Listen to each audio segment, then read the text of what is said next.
Well, welcome everyone to today's webinar, Roads That Report, the Future of Local Government's Infrastructure Monitoring. This is part of Connect Me Asset Mapping Events, GIS, and AI for Local Government Compliance Reporting and Asset Management Series. My name is Mark Sheehan. I'm the Deputy Division Chief of the Office of Land Surveys, the Division of Right-of-Way Land Surveys with the California Department of Transportation here in Sacramento. I'll be monitoring the event and hosting the Q&A later in the presentation. Before we get started, we'd like to run a quick poll of the audience, this just to find out where you're from, what industries and sectors you work in. The poll will pop up momentarily, and while we're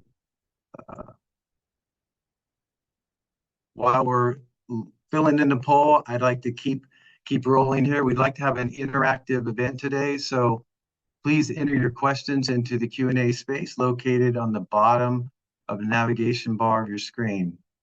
There's no need to raise your hand, just post all the questions in the Q&A space. The presenters will respond to all the questions at the end of the presentations in the panel discussion session. Also, please be sure to participate in any other audience polls as they may pop up. For information about the speakers in the event agenda, click the Resources tab at the bottom of your screen. You will have some useful links in the Resources sections, which you can access at any time. This session will be recorded and will be available for download on demand after the event. You will receive an email notifying you when the recording is available. We'd like to thank our webinar series sponsors, Carasoft and Bad Owl, for making this educational opportunity available to you, and Blinksy for sponsoring this session. Today's speakers, in order of their presentations, will be Jennifer Perkins, from Vertical Solutions Lead from Brightly Software, Mark Pitton, CEO of Blinksy, and Michelle Foltz. She is the L&D Geospatial Section Lead Manager for the Virginia Department of Transportation. So what are we doing today? Session overview. Local governments and state governments face mounting pressure to maintain safe, compliant roadways while contending with limited budgets, staffing shortages, and aging infrastructure. Manual inspections consume valuable resources and often fail to detect emerging issues in time to prevent costly repairs.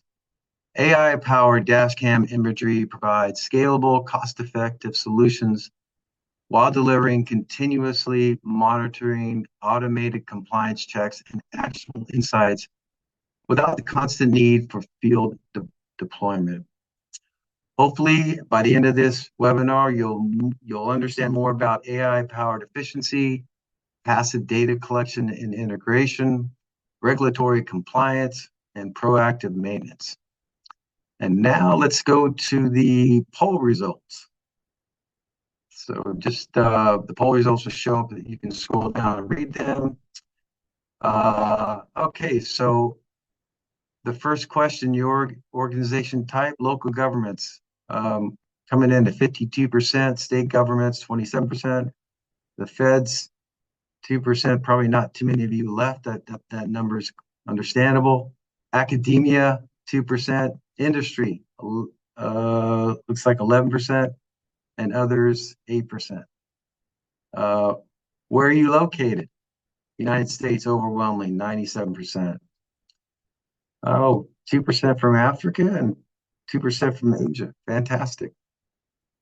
Your business sector looks like land and public admin planning comes in at 19%. Transportation, 30%. Public information, 2%. Emergency public safety, 2%. Public works and utilities coming in at 35%. Sustainability, 2%. And others, 17%. Your municipality population size, under 25,000, 27%. 25 to, what is that, 50,000? I'm gonna have to put my glasses coming in at 14%, 50,000 to 100 coming in at 18, and over 100,000 coming in at 41%. Thank you everyone for participating in the poll. I'm going to kick it over to our first presenter. Jennifer, you're up. Mark, thank you so much. I'm really excited to be here today to talk about roads that report. I'm going to just share my screen and let me know that you guys can see that. Looks good. Perfect.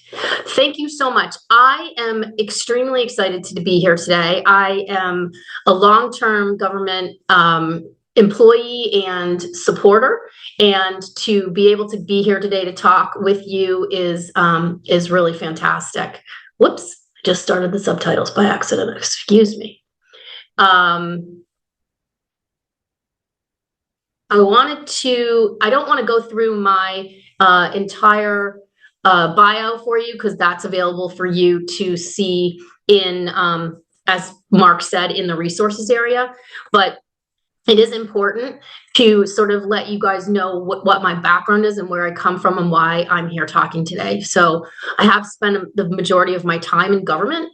Over the vast majority of my career has been on the working beside or in government, mostly in infrastructure and IT. So have a variety of experiences and a variety of customers that I've worked for.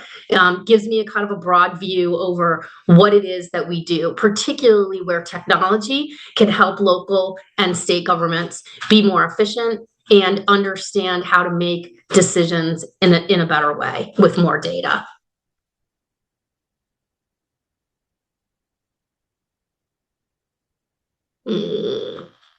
Sorry.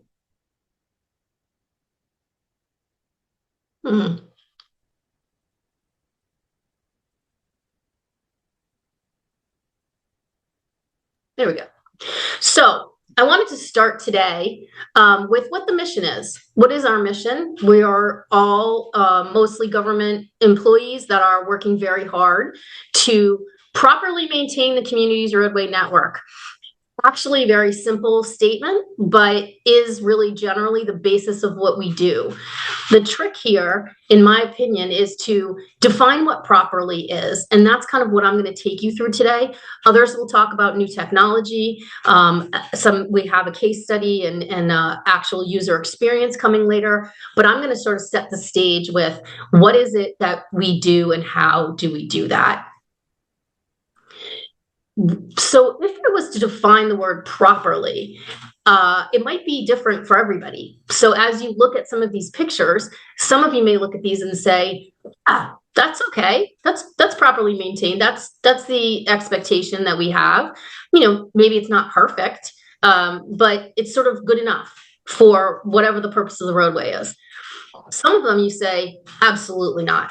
That is a failed asset. That is, especially that one in the middle on the bottom, that is unacceptable. In my community, that would be looked at as a failure.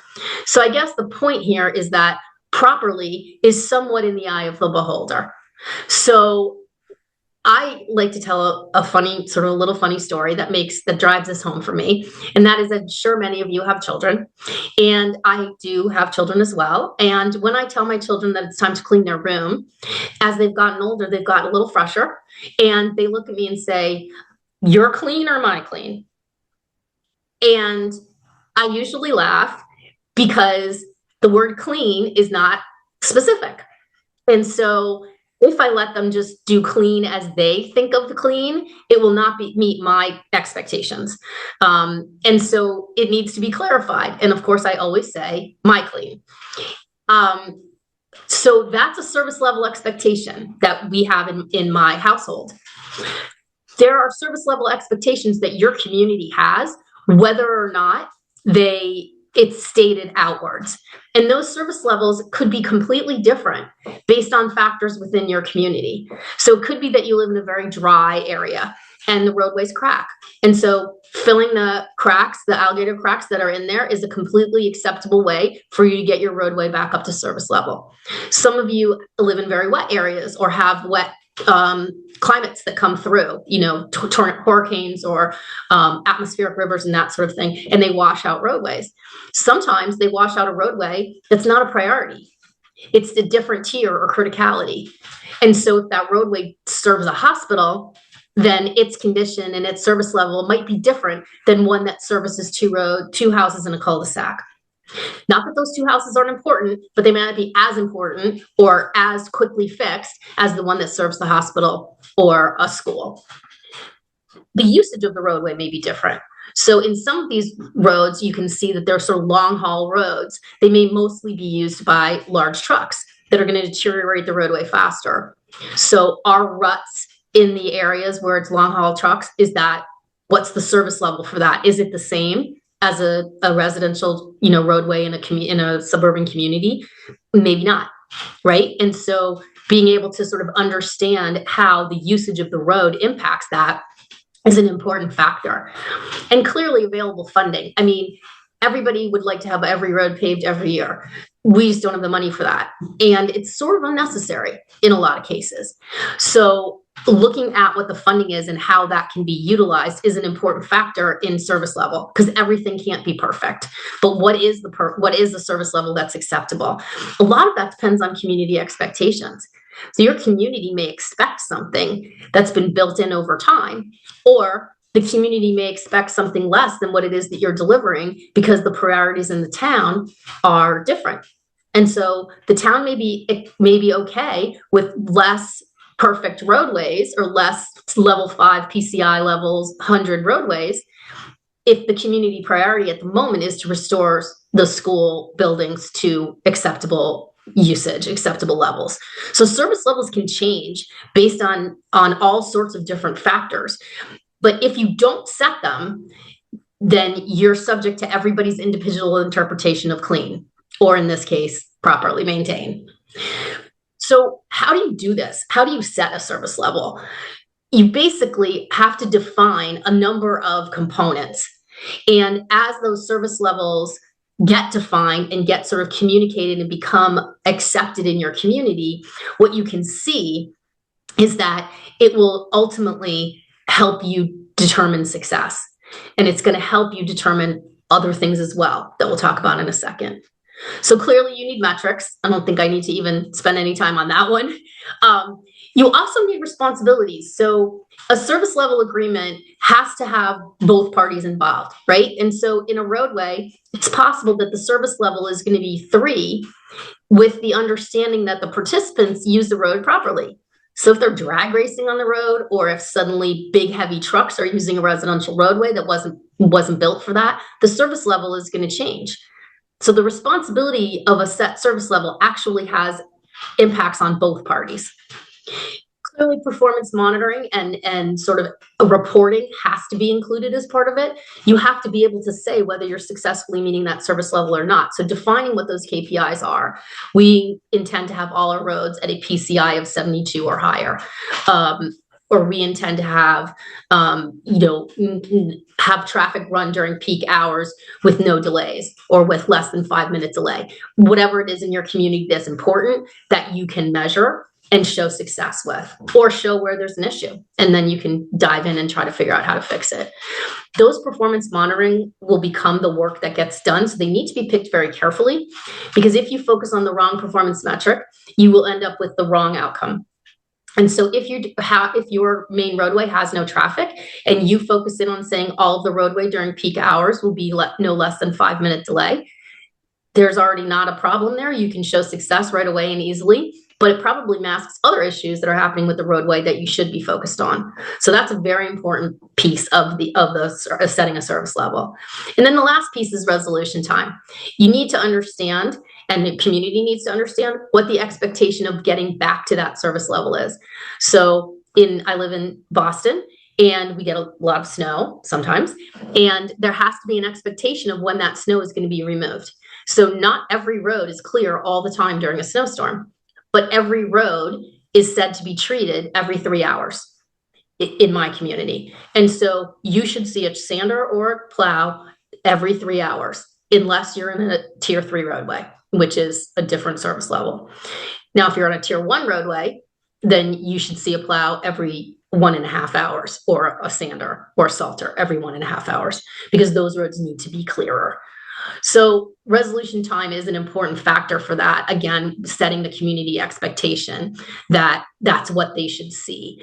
And then when they do see it and they know what the expectation is, it's not, I only saw a plow like 3 hours ago. What's going on? It's, hey, I saw a plow 3 hours ago. Way to go, town. So all of this sounds like a lot, and sometimes it can be, but it's important. And I think why setting those service levels is an important thing to think about as you move forward in this. It definitely can help you with expectations in your community, as I've kind of already sort of showed a little bit. Properly maintain is a very amorphous title, or amorphous set of KPIs. And so what are those expectations that everybody can get behind and everybody can understand? And there's sometimes trade-offs, and those trade-offs need to be clear. Our service level is going to go down on the roadway if the funding goes down. We don't have as many paving trucks. If we don't replace the contractor money in this year's budget, we're not going to be able to pave as many roads. It's just a function of that. So the expectations need to be different. It actually, and this is why I said KPIs are important that you pick, it can drive really good improvements, clear outcomes that the public can see and that can be appreciated as quality improvements where their money is being used. And that's really important, because customer satisfaction is actually a big deal in these kinds of cases. It reduces all sorts of complaints and calls and general sort of mistrust within the public of their government, and we don't want that. It can also provide a lot of good data for decision making, and this is, I think, what the Blinksy people will talk about after me, but being able to understand what pieces of data you need from the roadway in order to make those decisions is really important. And so having the proper technology to do that and knowing what those data points are actually helps you go forward with decision making and back the decisions that you are putting out there, even if they may be controversial. And then I think the other thing that's really important is this kind of enables automation to happen. So these defined service levels help understand what the process needs to be, and it helps to create technology that can help you streamline that process, make sure that you have the data points that you need as you're going forward. So there are indicators that are out there. I just thought I'd give you an example of a couple. I usually separate these into leading and lagging indicators. So leading indicators are often the things that we talk about in the industry, things like PCI levels and crack density, maintenance backlog. It's not the sort of thing that the average person is going to understand or talk about their roadways. The lagging indicators are the things that generally are outcomes and generally the public sees. So customer complaints, pothole reports. We're getting more or less pothole reports from this roadway. More pothole reports maybe shows the PCI has declined since the last measurement of that, and it needs to be looked at again. So both leading and lagging indicators are important. Leading indicators often can head off lagging indicators. So if you are maintaining PCI ratings or your levels of service in there, or whatever metrics it is that you've determined are important, they often head off things like customer complaints and show gains around various things that the customers think are important, like potholes or traffic density. So here's the issue about what data to collect. And I'm going to leave this largely to Mark, because this is the important thing to understand. But what data you collect needs to fit into the KPIs and the service level that you've set. So if you collect, like I had said before, things on roadway throughput, where your level of service shows a certain throughput for the roadway, and you can't measure that, that's not a good KPI. So the data that you collect needs to also be related. And so that's an important component as you're looking for what software you can use and what automation you can use to help you with this process, is making sure that you tie together those pieces, the pieces of what you want to report on and the pieces of what the data is needed in order to make that happen. So lastly, I just wanted to sort of throw out some levels of service. I'm not sure you probably are all familiar with these, but generally I find when we talk about roadways, that report, we talk about potholes and things of that nature, of the roadway quality. But there are also other determinations about whether the roadway is properly maintained. There's sidewalks, there's signs, there's the sort of safety and security, the comfort level, all sorts of different things that a customer is going to feel when they're traveling, when they're being transported along that roadway. Even culverts sometimes can be considered part of the level of service. If the culverts are backed up, that's going to cause the roadway to decay faster. So maybe one of the levels of service that you have with your compatriots, if you're not managing those culverts, is to have the culverts at certain level of water density, not to exceed an amount that's going to injure the roadway, or what's under the roadway. So just sort of broaden your mind a little bit when you're thinking about levels of service, of being able to say, what is important to my community? What do I want to measure? And then having the automation help you measure that. This is the most important thing I can say, is that if you measure the wrong things, you will not be able to report on levels of service. And those things need to match. And so as Mark talks about the technology of making roadways report, think about what it is in your community that you're struggling with that you might want to be able to report on, and factor that into the conversation. And the last piece I would say is share it. There's nothing wrong about sharing levels of service. It's a great way to have a conversation with your community about what you can reasonably do with the given funding that you have. And if those levels of service aren't sufficient and the community sort of rejects that, then there has to be a talk about where the money comes from to increase the level of service, if it's a money related piece. So sharing it and being transparent about what you can and cannot do sets expectations appropriately and doesn't cause there to be a dissatisfaction with something that was never intended to be in the first place. So I'm going to stick around and I'm happy to answer any questions at the end. But I wanted to invite Mark up to talk about the technology aspects of roadways to report. Awesome. Thank you. Really appreciate the time. Really appreciate those really insightful insights. And we're really stoked to kind of dive into the next level of depth here and talk about this technology might look like at more infinite scale and what that kind of looks like from a broad scale perspective. So my expertise is really to talk about the data that's driving a lot of the decision making. Yeah, there you go.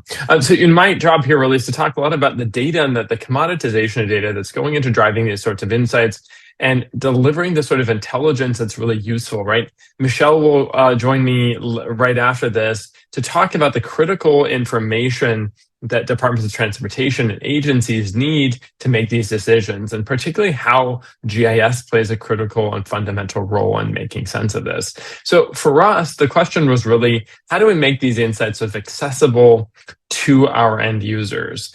And ultimately, at the end of the day, that question of survey, right? I've heard this kind of theme around surveying and data collection, understanding the condition of the roadway. We have 4 million miles of roadway in the United States. They can't constantly and collectively be analyzed at all times. So how do we make sure that we're making sense of that in a collective way? Right? The core of our infrastructure is the single largest investment that we've made as a society. And we want to make sure that that is a critical component that we can manage and maintain and keep in its best useful life, so it serves us as taxpayers and enables the economy that we thrive on. But look, the overwhelming burdens here are pretty clear, right? You've heard time and time again, and to many of these statistics to you are a principal part of your day, right? The incredible amount of costs that we have today, the annual cost to the annual driver, right? $1,400 is the impact to a driver today of the conditions of our roadways. The extreme construction costs, 4 to 5x more than they were previously, and over $20 billion in backlog, or $200 billion in backlog, to the data that we need to fix and repair on those roadways. So it leads us to these critical pain points. And these critical pain points are really continuous stressors that we're experiencing on our roadways that we might not be realizing. We have a growing number of vehicles driving on our roadways. We have heavier vehicles than ever before. We have more extreme weather events and conditions on our roadway, and we have aging infrastructure. And you combine those things together and you say, wow, man, when you put a bunch of weight on a old roadway at the same time with more friction and more temperature, of course you're bound to run into these issues. But how do you actually do something actionable with that? How do you understand when and where to place a treatment and what to do? And that's the focus of an application like the technology that we've built to help specifically identify where these sorts of backlog and repair tasks can be done in a more preventative and prescriptive way.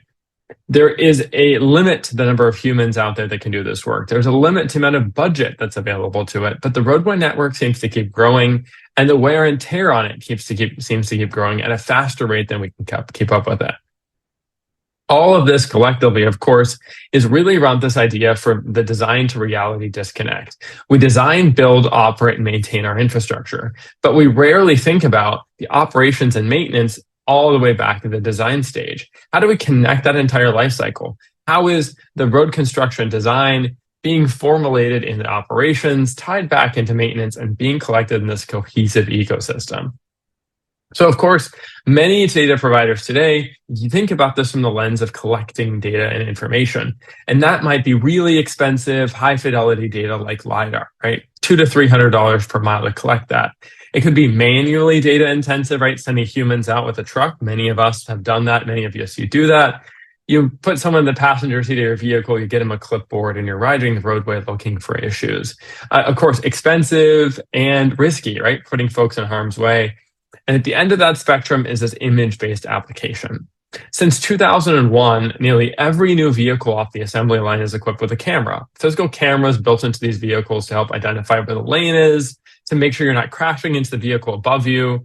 And that really means, if you factor in the vehicle replacement rate in America for personal passenger vehicles, that over the next 11 years, the entirety of the passenger vehicles on our roadway network will have these cameras inside. Well, we're today not building roadways with that use case in mind. We're not thinking about how computer readable are our infrastructure, and at what point will that have to change?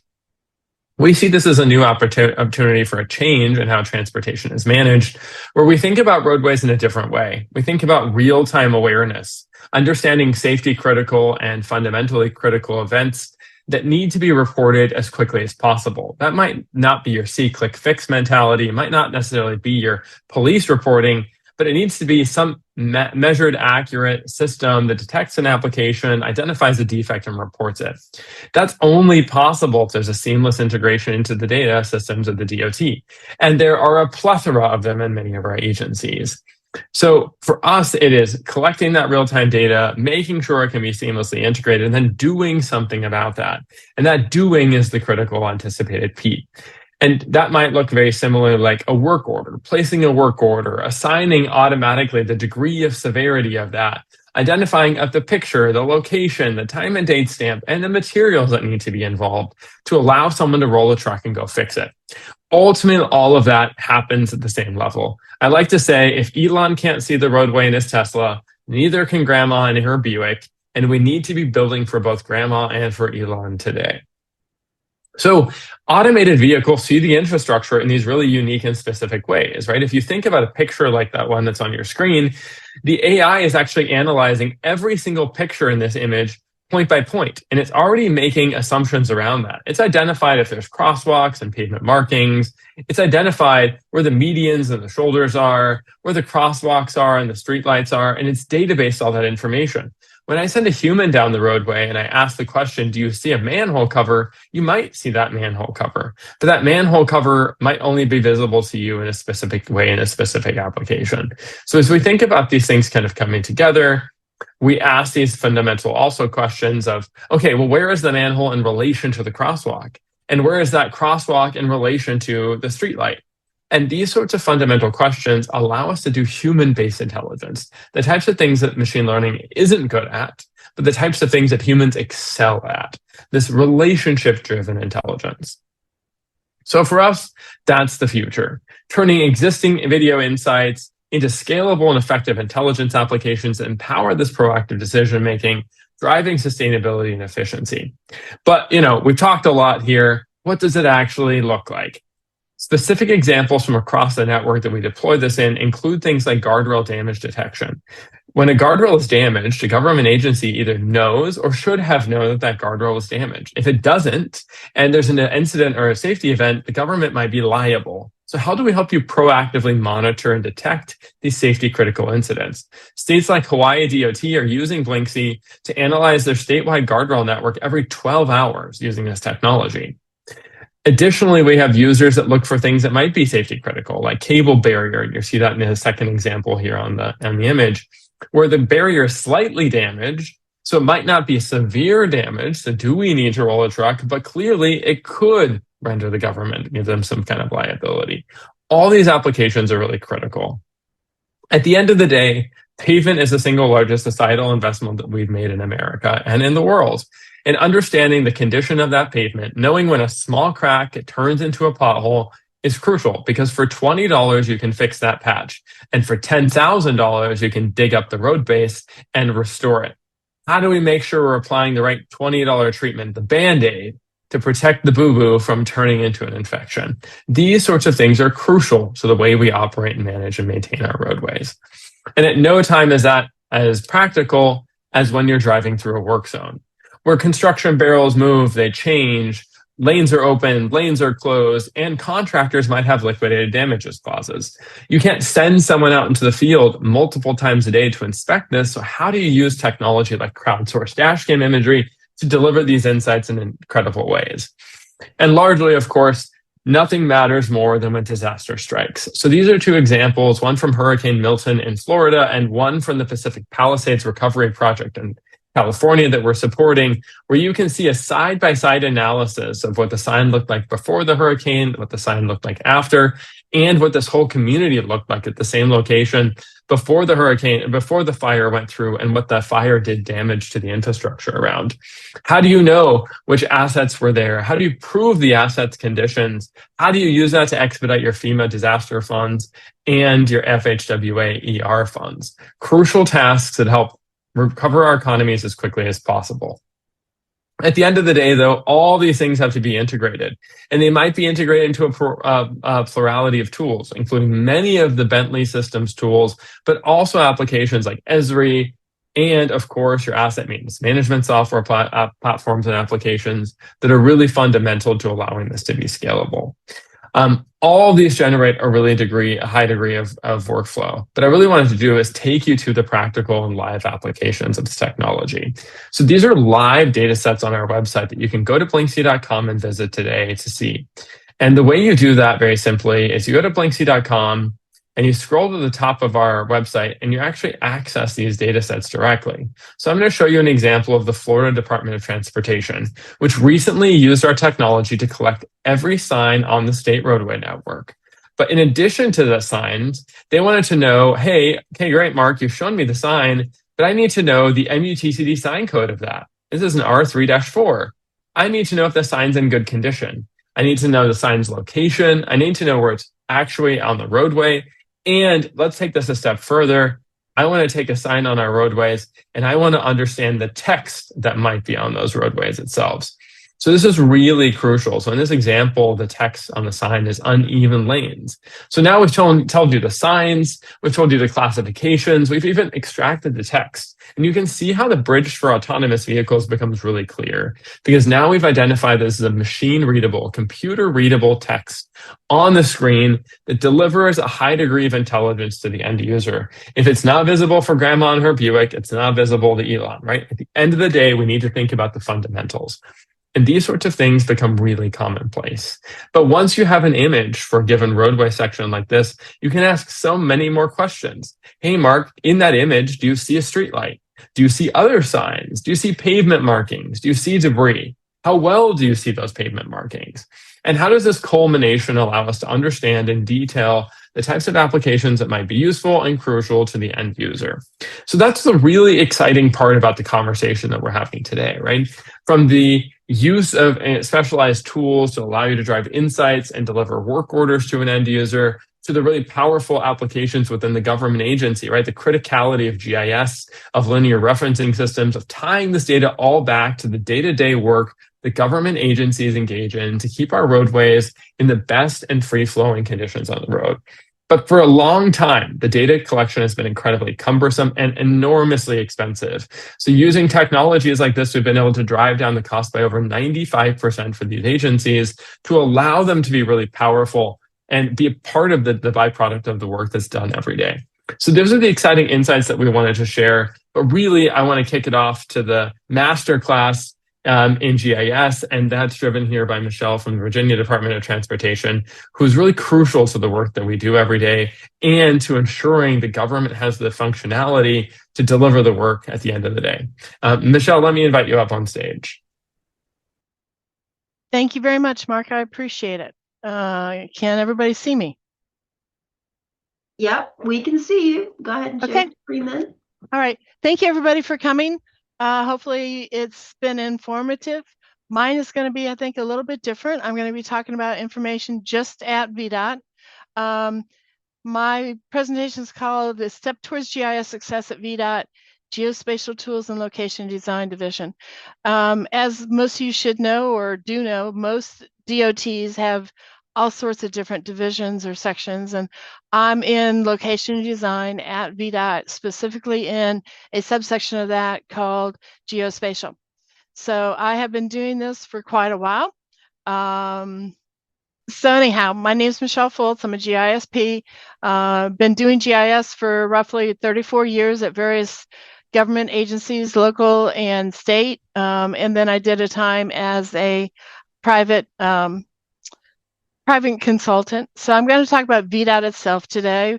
We're just going to look at the background, and then I'm going to talk about what happens in my division, which is location design, geospatial. And my division for the geospatial is sort of unique in the fact that we can help anybody throughout VDOT to help with the GIS. We do have GIS people in various sections, but most of the time they're stuck with what they're doing as a job. With me, I can actually help anybody within the agency. So we're sort of unique in that step. Okay, doesn't want to move. Come on. There we go. So just the background. We're the third largest state maintained highway system in the country. Texas and North Carolina are above us. We are responsible for building, planning, maintaining, and operating the state roads, bridges, tunnels, anything related, railroads, things like that. The Commonwealth Transportation Board and VDOT will provide funding to airports, seaports, rails, public transportation. So here's some information here. This is about a year and a half old. Roughly 59,451 miles are of state-maintained roads. We have roads that are not maintained by the state. We have roughly 7,700 full-time positions, and we have a budget of $7.7 billion. So we have a little budget for a big state. Background itself on how Virginia highways got started. They were passed by the General Assembly in January 16th of 1918. Where they established that first state highway system. At that point, there were only 4,000 miles of roads and highway that the VDOT people or Virginia Highway Commissioner and his staff had to work with. Now, 95 years later, we have 58,000 miles of state highways, and it's growing, especially in the Hampton Roads area, down by the beach and in Northern Virginia. So with that 58,000 miles, we have approximately 125,000 lane miles, once again, making us the third largest. Our road network is divided into the various categories of interstate, primary, secondary, and frontage. And then we have a separate system, which is an urban system where we have over 10,000 miles, and that is maintained by cities and towns, but it's maintained with state funds from VDOT. And I found it interesting while I was doing the background. There's actually a United States-wide report card for all of America's infrastructure. So I pulled up Virginia's, and these are the different categories that you could to choose and look at. And I chose roads since that's what I work with on a daily basis. Unfortunately, VDOT roads only came up with a C-. Some of the other categories, they were higher, but we came up with a C-. We have a lot of roads, but we don't have a big budget. So we do have some problems. But I've put a link in for all these if you want to go take a look and see on this.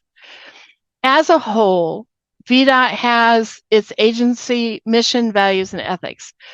The mission is to plan, deliver, operate, and maintain that transportation system that is safe. It enables easy movement of people and goods, enhances the economy, and improves our quality of life. And you guys may or may not have heard a couple years ago when we had a major snow and ice storm, and one of our longest highways, 95, got congested because it was a storm that hit us out of the blue. So that enabled us to show where do we need to change things to get a better movement. So even though it was a bad situation, it turned out to be good. So Virginia was able to look at its mission and replan, deliver, operate, and maintain. So we've definitely changed. We do shared values and service. We want to be responsive to the customer's needs. We want to make sure that they're safe and that they are able to ask us to improve things that need to be improved. We need to maintain their trust, respect, support, and encourage one another within our agency and other agencies to keep us going. And then, of course, like everybody, we have the employee code of ethics. And I'm not going to read that to you. You guys can take your time to read that. I'd rather get to the stuff that I do. So Virginia is broken up into 9 districts, and then we have area headquarters and residential facilities, or residencies as they're called. So I just gave you the major districts that we are. I am located in central office.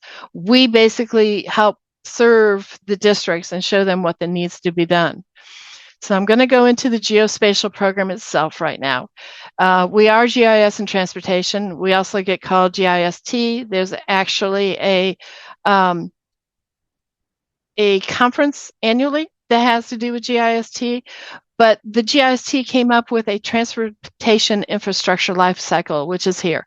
And it starts out with your planning, then your design, then environmental management, your construction, asset management, operations, security, safety, and then right-of-way. And right-of-way right now is really big for us.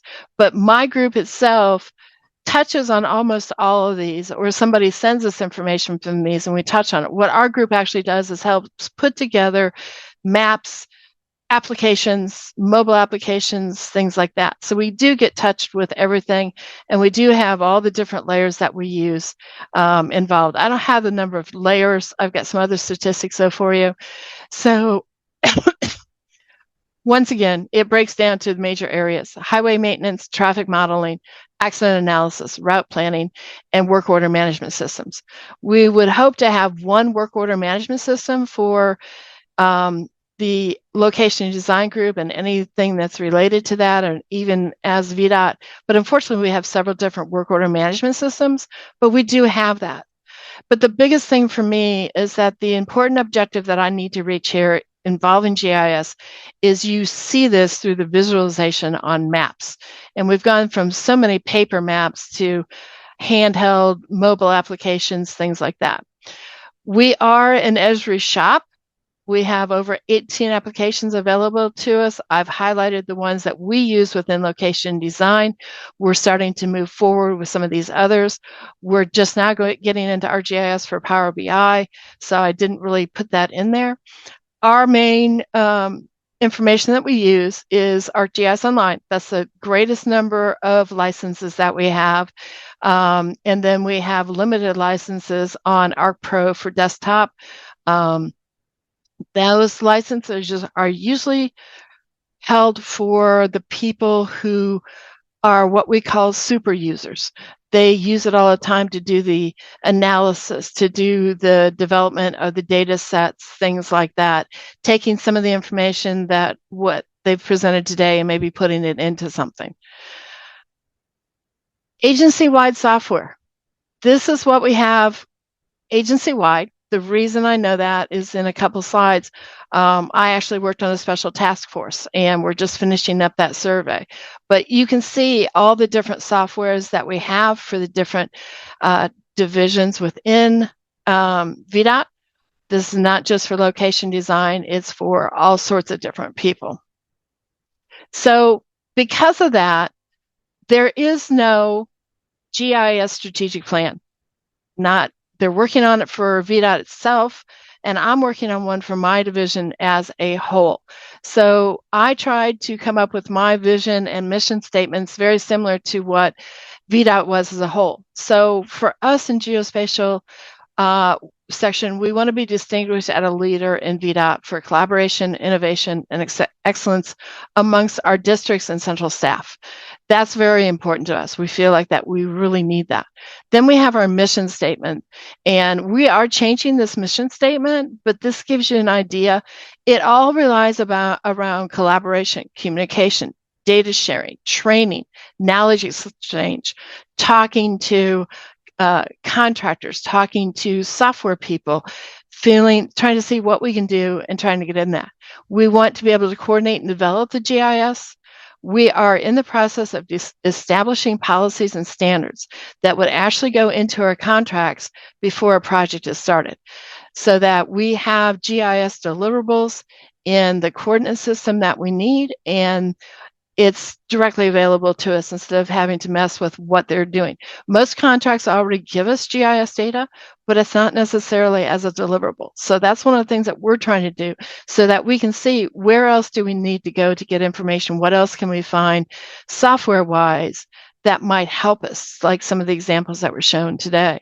We also want to start to provide training. The only training we have is the Esri free training, and that people just don't take the time because it's not specific to transportation or to L&D. And myself and my tech are both past or present adjunct people at schools. I teach GIS at one of the community colleges here. So we have a good take on where we could start for training and getting people going. We always have to push the benefits of GIS. We have a lot of people who don't believe in GIS because they don't see the benefits of it, so that we're trying to push it. With being able to do my own section, that's really being helpful. We're being able to show the benefits of what we can do. We give presentations a lot within our agency and to individual divisions. We have a community of practice that happens once a month, so we're involved in a lot of that and doing presentations there about the benefits of GIS, and we have other people from other sections do the same thing to show everybody what's possible. And then, of course, you always have to have your KPIs. It's got to be powerful. It's got to be innovative. It's got to give you solutions. Okay, let's see here. Whoops, I lost my thing. So within location design, it's not just me. It's just not my program. You can see all the different programs that we have within location design division. And then there's us, the geospatial. And what I have is myself and one tech. And I have a staff augment of 5 different people, which I've had for 7 years, which is fantastic. And I would highly recommend it. And then the other programs within geospatial, which you'll see a picture of those in a minute, we have 6 people. So geospatial itself is a very small division, but we handle a lot. So here's all our program areas. We have survey, we have photogrammetry, we have remote sensing, we have UAS, and then we have our GIS. So with surveying, we don't have any surveyors actually in central office. We have 2 surveyors in there, but they're not actually going out and doing surveys. Those types of people are either our on-call staff or they're out in our districts. Central office people support the districts more than anything else.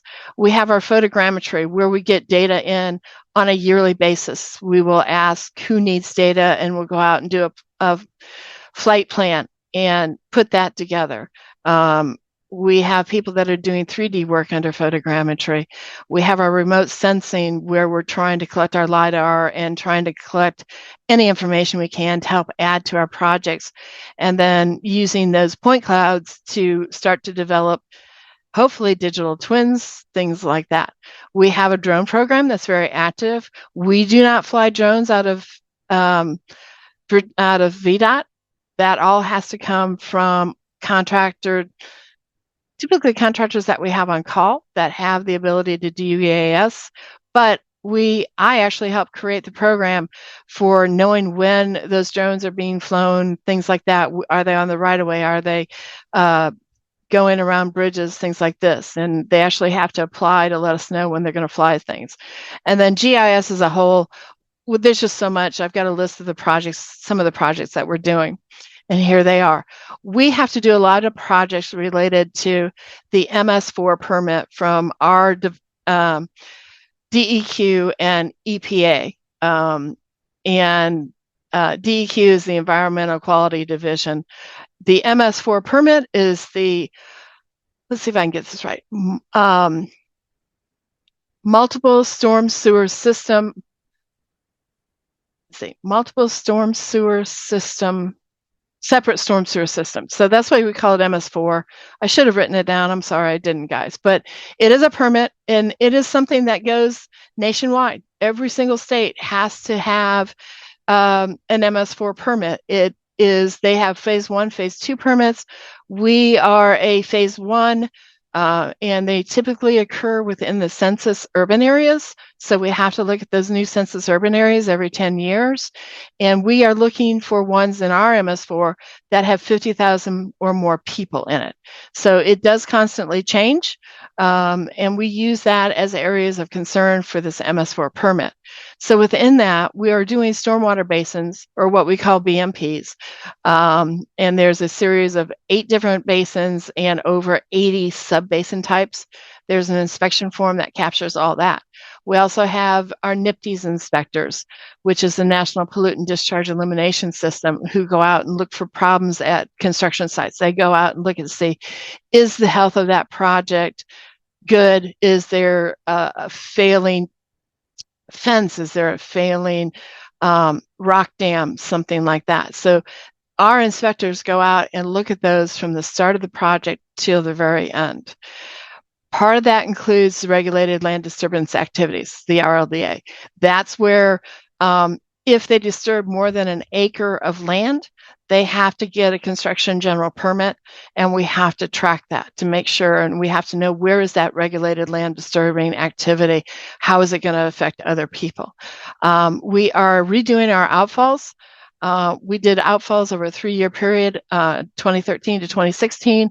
We found over 29,000 outfalls, and then we lost funding for the program. Our newest permit from DEQ and EPA states that we have to show where our new permit or where our new outfalls are. We have a couple ways of doing that. We capture those on one of our closeout forms, which is called a 445 form. Once the construction area is done and they're closing it out, they have to turn in that 445 form for closeout, and that will show us any BMPs or any outfalls.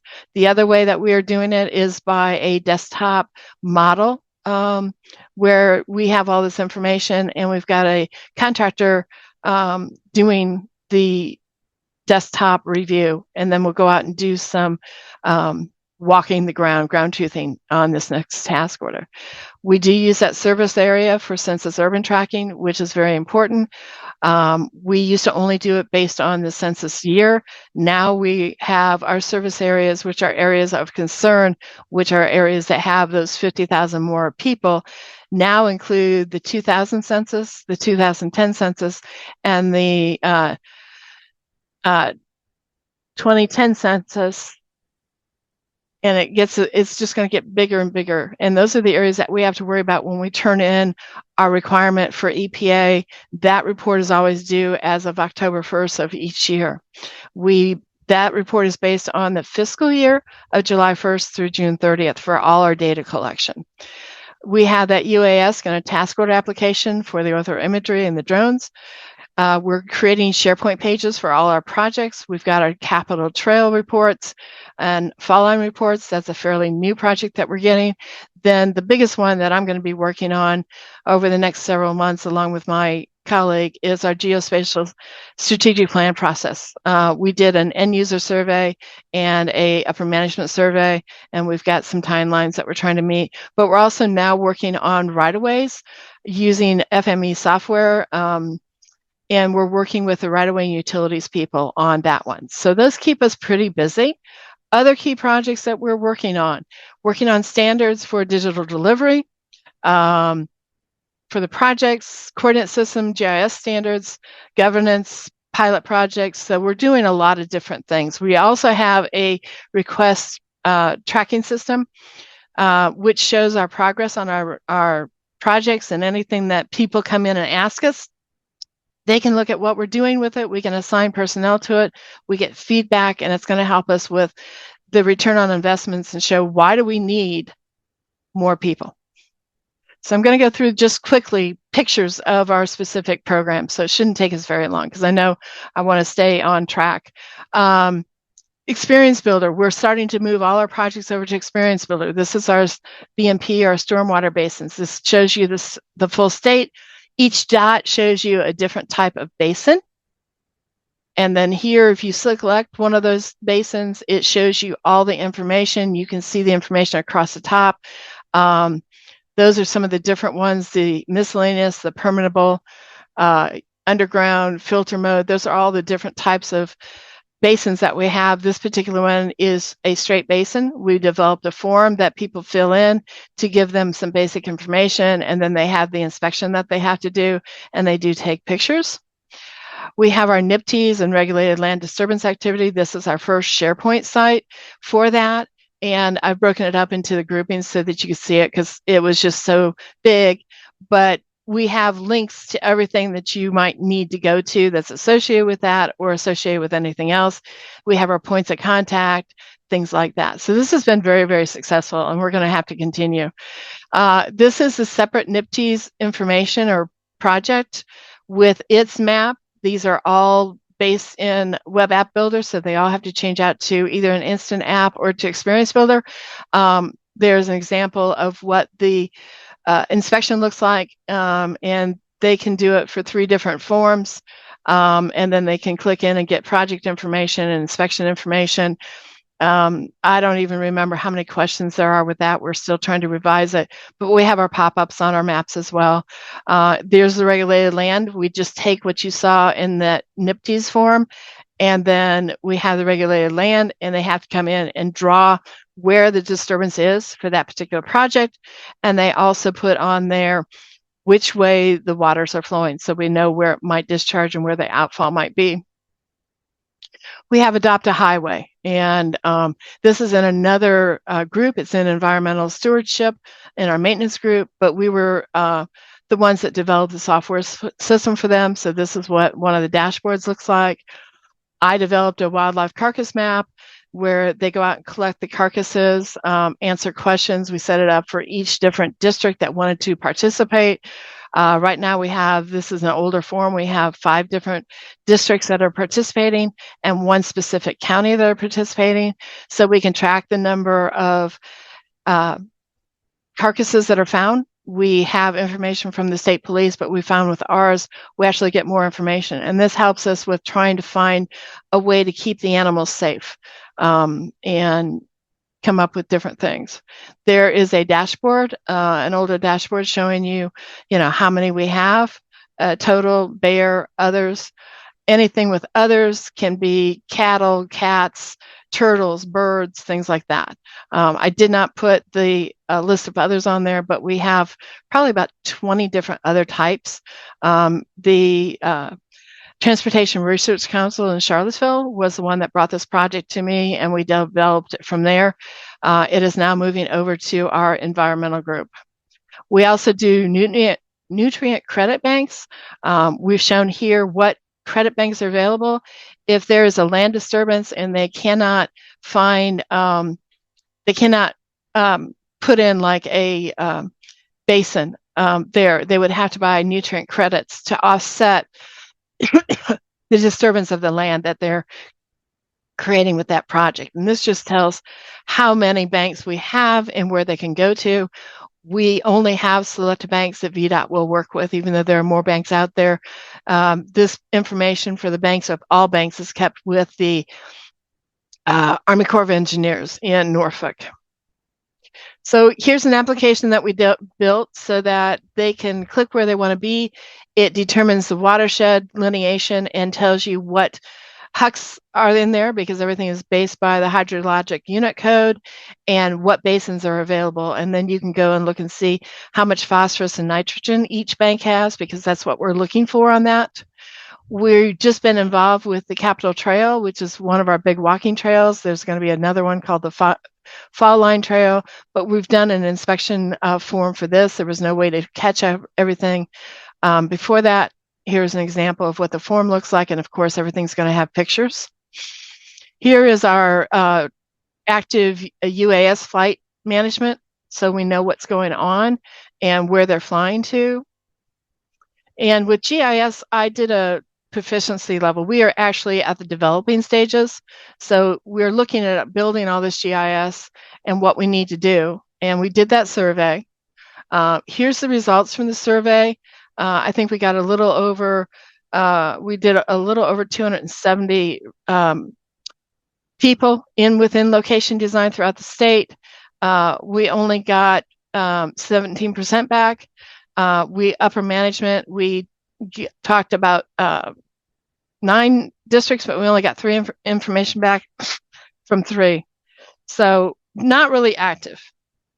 But these are some of the helpful questions that we looked at. I'm not going to spend a whole lot of time on that. Format for training, having somebody in the districts is very important. This is our new portion of building the geospatial to help us with communication.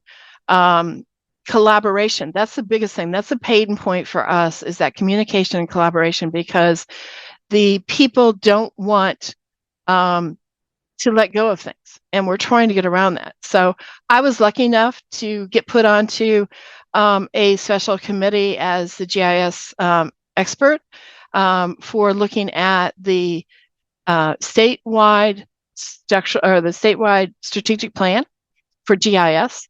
And we're still finishing that up right now. But it is a business plan that will serve as a roadmap for the agency. And there's 6 different sections. I got number 6 for the data and technology. Common findings that we had from my user survey and this meeting, and we've interviewed people from the central office, from the districts, from the residencies, from the area headquarters. And it seems like with each meeting, we would get more people in each area. Each district probably ended up with anywhere from 6 to 10 different interviews from within and a summary. The biggest thing, which I found as well, was lack of communication and collaboration amongst the districts and central office, because sometimes central or the districts can get software or develop something that they're using and we won't know about it. So everybody is trying to get that information. They're looking for SOPs, standard operating processes, procedures, governance, workflows. So what's lacking is that, once again, communication and collaboration and passing on knowledge. We found out things live in different systems with inconsistent sharing or syncing, so we're working on that. We decided we need a centralized data management system, which I said the same thing for location and design. So this is findings from the statewide. We need to be aware of the authoritative sources. Many times the sources might get changed. We need a centralized GIS database. Lack of integrity. PlanGrid doesn't play with GIS and doesn't play with our highway maintenance monitoring system. So there's a lack of systems that people are using that don't work with GIS, and that makes it really hard. I think I'm doing okay on time. This is just what we're going to involve with for ours, for location and design itself. This is where I'm going to head to with all my information, and these are the summaries. Conclusions, GIS is a critical tool, and any software that works with GIS that we can use to improve what we're gathering, especially as we go forward, maybe getting AI in VDOT, because we're not allowed to use AI right now, will help us with the clarity, the efficiency, the accuracy. We always try to continually improve its use of geospatial technology and GIS as a whole, and in alignment with VDOT as an agency. We try to take what we have and work with people and develop custom, off the shelf, but with a little bit of programming applications for people. And this is just a summary area of, who are current users of GIS, what works well, so forth. Once again, the pain points are lack of communication, lack of collaboration, lack of guidance and standards from CO. And the other big thing is lack of training and knowledge. So as we have so much software, but you get experts in that software. And if that is not passed down, or there's nobody to talk to guide you or help you or say, hey, we've done this, can we pull this into somebody else's group? We're finding that's a big problem. And it's probably the similar problem at most DOTs. And just a fun fact, my boss, my upper boss, my mid boss, his aunt is Gladys West, and she is an American mathematician, or was. She's in her 90s now. She's known for her contributions to mathematical modeling of the shape of the Earth and her work on the development of the satellite geodesy models that were later incorporated into the global positioning system. So I thought that was really neat, and a neat fact that my boss is actually her nephew, so it was very good to see. I put in their resources, and then here's my contact information, and hopefully I am on time. Any questions you can put in the question and answer, and at this time I would like to go ahead and invite the rest of the team up. Well, we're back. I wanted to thank all the panel members for their insightful presentations about this new piece of technology. Right now, we will open it up to our Q&A. I think we have a couple of questions that were answered previously, and I'm going to kick it to Mark Pittman to talk a little bit more about the issues with car manufacturers prohibiting or charging a fee for dash cam videos or analyzing road conditions, and also can cameras detect faded signs, curbs, etc.? Yeah, great question, Mark. And thank you for those who contributed those questions. First I'll start on the camera side. So almost the majority of our data comes from commercial fleets. So these are businesses who have a business reason to put cameras in their vehicles. Semi-trucks, delivery trucks, FedEx, UPS, you might name it. They're making sure their driver is not drunk behind the wheel, that they're abiding by federal motor carriers laws. They're looking for insurance mitigation. They have a business reason to put these cameras in. In fact, over 2 million vehicles every single day driving our roadways have these cameras, and we're buying that imagery from them in an anonymous way to help them offset their costs, but also to help contribute that data back to our public agencies who stand to use that data to actually deliver insights and actionable directives on what to fix and where to fix to help that traveling public. So it's a core part of it, really, for us. I think the second question was really about what can we do and what are examples of that? So what we've done is actually publicize and open source much of that data. So if you go to Blinksy.com, you can actually see this live on our website. So we have a button called Explore Blinksy Maps. If you click on that map button, you can actually see examples of the entire US freeway network, of pavement marking visibility, of the presence of traffic control devices and how we see them. But we've also done this for the British roadway network, for the Australian roadway network. We even did one in advance of the inauguration. So rather than me telling you about all the cool things we can do, I'm just going to let you see it. So we've just open sourced a massive amount of data on our website that you as government agencies can actually request access to play around in your own Esri or internal data tools simply by making that request on the website. It's trying to make that really, really simple for you. Back to you, Mark. Thanks, Mark. And that does follow up with the third question about Blinksy's map showing all the data and projects you have going on. You finished off with that. Thank you very much. Going back to our Q&A, Brad Wadinsky, you mentioned that you're moving everything over to an experience builder. What were you using, i.e. before, or what are you moving from, excuse me? Can you expand on why you're moving to EB and what the process is like? Thank you. I'm not sure who that's aimed at, experience builder. I think it's aimed at me, okay. Michelle. Yeah, we are moving because we have everything right now in Web App Builder. And Web App Builder, as of the end of this month, is no longer going to be supported by Esri. We can continue to use it, but they're not going to update anything or support it with any changes. So that is forcing us to change over to either Experience Builder, which gives us much more variety and many pages we can use, or Instant Apps, which for maybe some of the simpler ones will do. Some of ours have custom code in them, so we can't go to Experience Builder. We're going to have to go to one of the instant apps, but it's a challenge to move over to Experience Builder, but it's very doable. It's much easier than it was a year ago, because a year ago you had to rebuild everything that you had in your Web App Builder. Now you can drop your Web App Builder into Experience Builder and go from there. But it is much more customizable. You can have multiple pages that you can open up that the people can see at one time, instead of having to do various different options that you had to do in the Web App Builder. You can even embed the dashboard, which is really good, because we make a dashboard with every single project we have. We create a dashboard for either the actual inspectors or for management.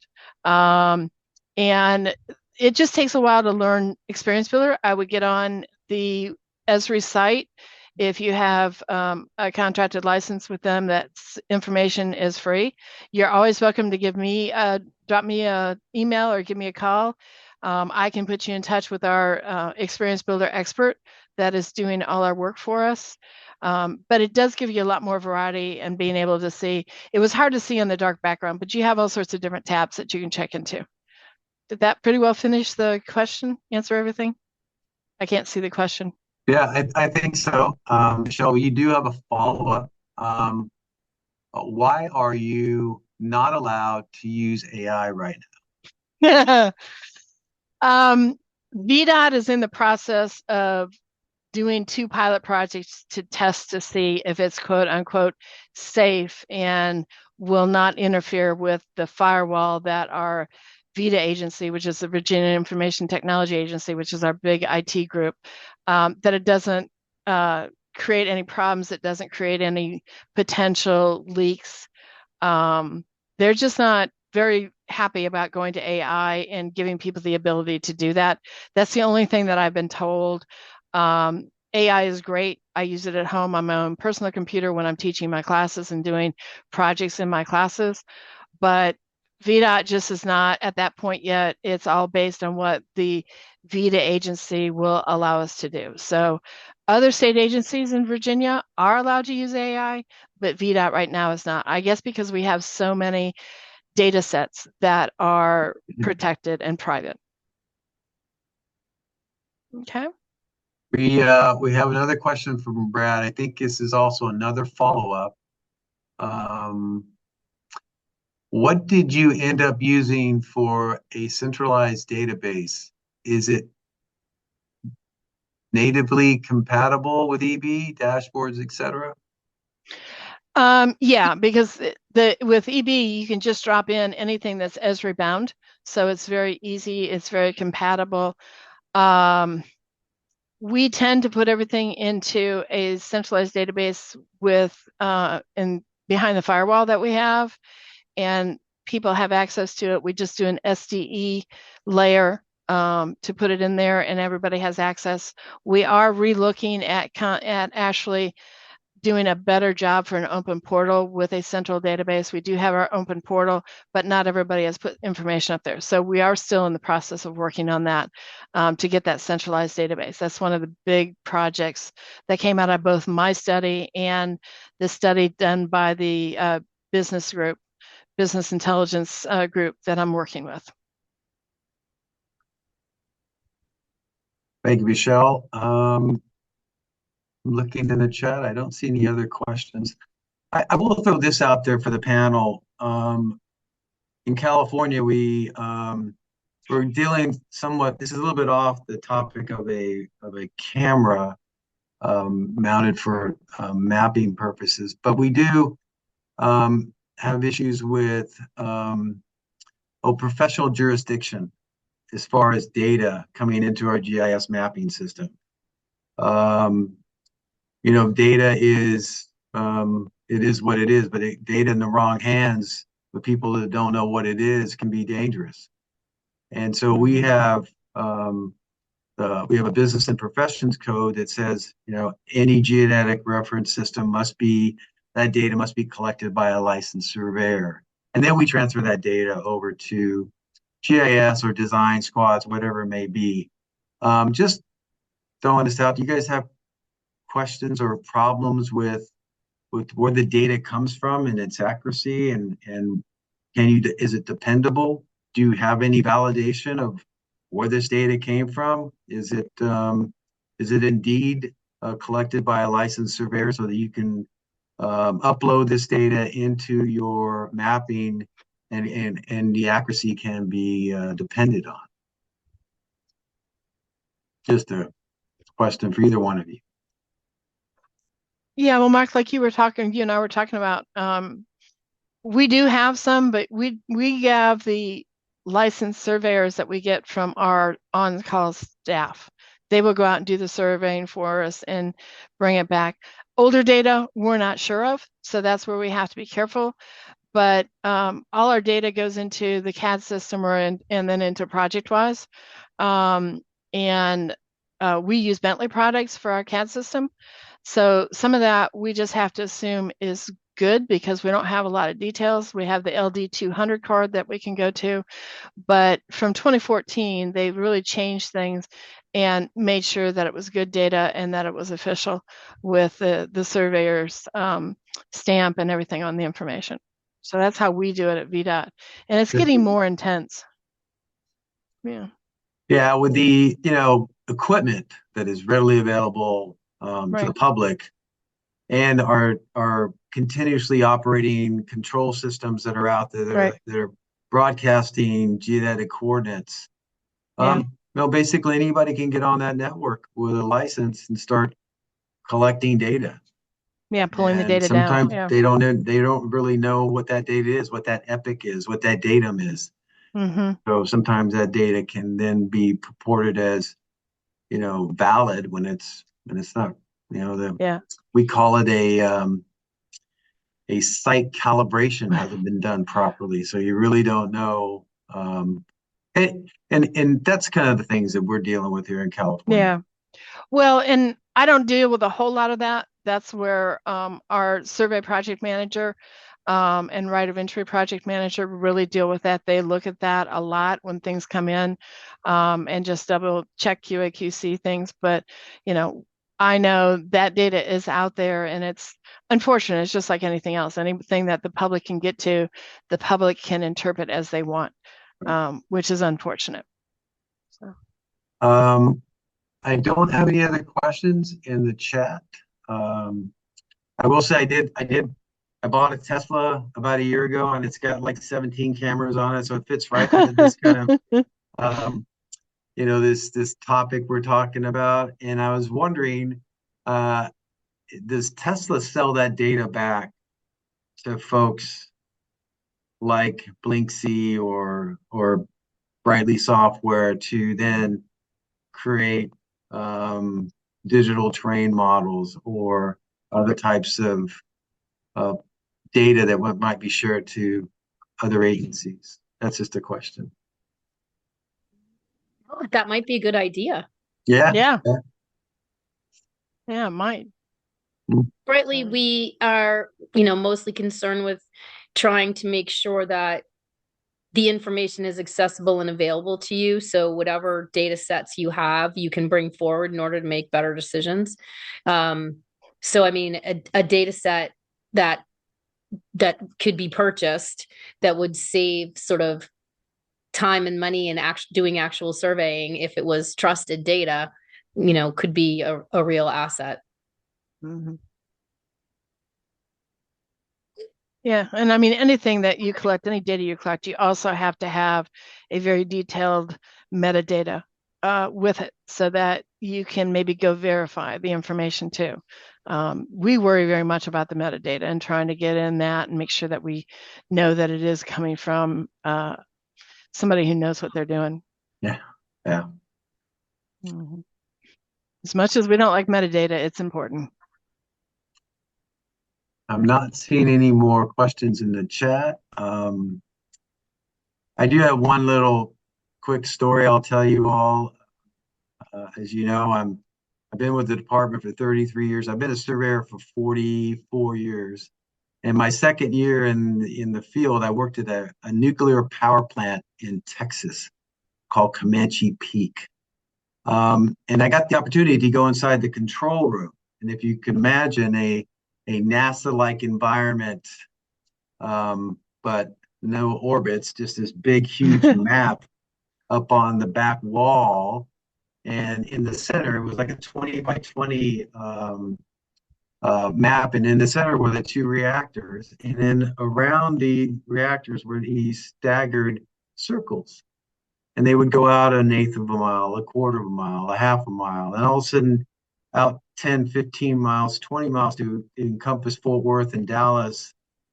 And inside all of these circles were these red pins. And so I as a 22-year-old surveyor, I'm looking at this map just amazed. And I asked one of the guys, well, what do the circles and the pins represent? And he told me the circles are 1/8 of a mile to a quarter of a mile to a half a mile. As they got out, they got wider. And the pins represent a house or a business. And then they had a number next to it. And that went to a catalog, a file, in someone's file cabinet where they would pull out and they would have every name of every person that lived in that house, every person that worked in that business. And if it was a farm, they had some data on the agriculture, the farming, how many head of cattle they may have. Mm-hmm. And I realized today, or realized a long time ago, that was my first introduction to a GIS map. Mm-hmm.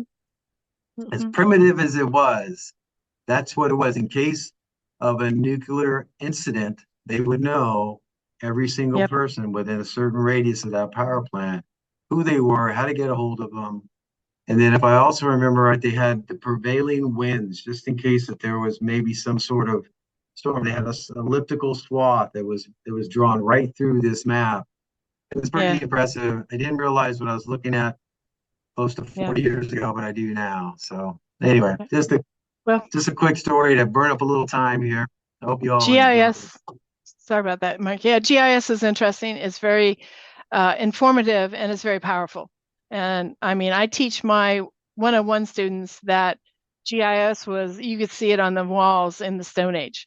They would put the figures on there where the animals were, where the rivers were, where the trees were. So GIS has been around for, tens of thousands, if not hundreds of thousands of years, and you just don't realize it until you start to think about it. And it's very powerful. I've been at VDOT for 13 years, and I can't believe how far I've been able to take VDOT in 13 years in GIS and incorporate all the data from all the different divisions. It used to be just our little water resources. And now, as I said, my group is special. We can work with anybody at VDOT in any division to help them get the information they need. And that's very powerful. Collaboration, communication, that's a big thing. That's it. Mm-hmm. And that's true with anybody, any software you're showing and collecting data, is that communication and collaboration, and how can it work with GIS? Well, I'm going to reach out to the participants. Any other questions you may have today for the panel? Mark Pittman unfortunately had to leave. He was in a hotel room and they were kicking him out, so he had to go. Oh, no. Well, folks, thank you very much for attending. I think it was informative, and I appreciate all the presenters and, of course, all of you out there attending. I hope you got something from this. I know I did. And look forward to seeing you all some other time in some other virtual event. Have a great day and a happy holiday.